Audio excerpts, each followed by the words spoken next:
Bonjour, alors dans la dernière capsule de ce chapitre, qui traite toujours de la radioactivité, nous allons faire le point sur ce que vous devez savoir faire. Vous devez être capable d'utiliser une représentation graphique pour déterminer une demi-vie. Nous l'avons déjà vu dans la capsule précédente, mais nous allons le reprendre. Vous devez être capable de calculer le nombre de noyaux restants au bout de n demi-vies.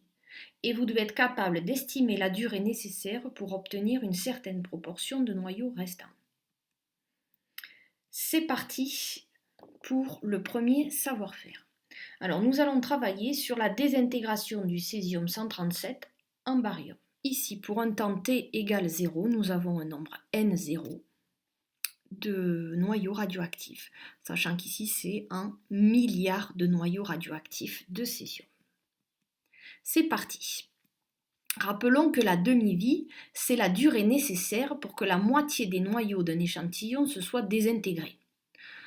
Si nous avons un N0 qui vaut 1000 milliards, soit 1000 10 puissance 9 noyaux, au bout d'une demi-vie, ce nombre N aura été divisé par 2.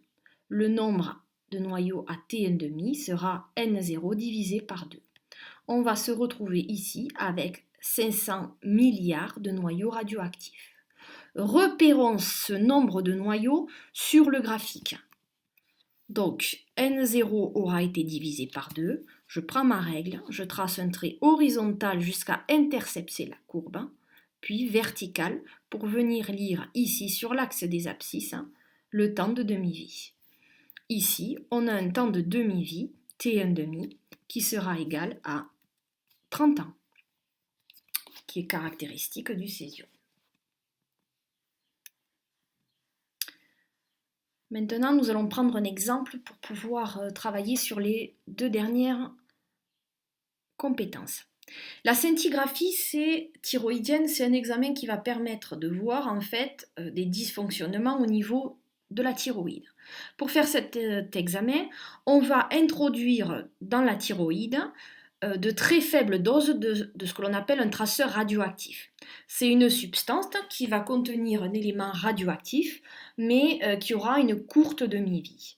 Cet élément radioactif va venir se fixer sur l'organe qui nous intéresse et il va nous permettre de pouvoir l'observer et de repérer certains dysfonctionnements.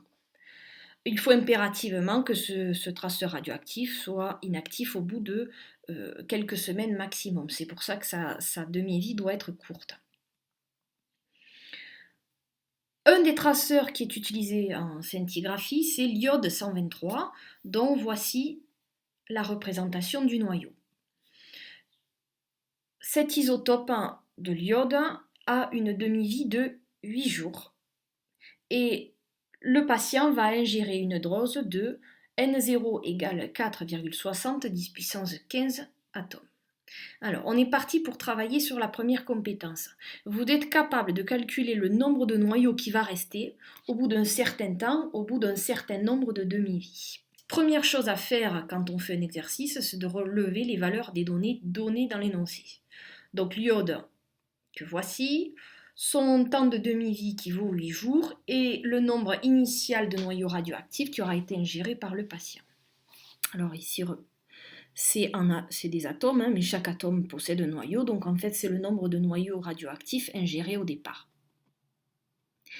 Voici comment pourrait être formulée la question. Déterminer le nombre de noyaux N qu'il va rester au bout de 32 jours. Alors la question que vous devez vous poser, c'est 32 jours, eh bien, à combien de demi-vies cela correspond?